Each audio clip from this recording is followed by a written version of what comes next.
Hello guys, ayan, good morning. Kagigising ko lang. Hindi pa rin maayos yung pakiramdam ko kasi nga naambunan ako nung lumabas ako, pumunta ako ng manggahan. Tapos sinipon at nauwi siya sa trangkaso. So, ngayon ay September 17. Ayan.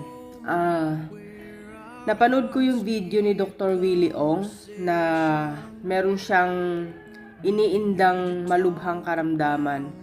So, Doc Willie, ikaw po yung unang pinanonood ko sa YouTube pagdating sa mga health. Kasi ang dami mong naituturo sa amin, lalo na sa aming may hirap na walang pampacheck up sa mga doktor. Dahil po sa mga video mo ay nakakapulot kami ng mga tips and ideas kung ano ang mga gagawin namin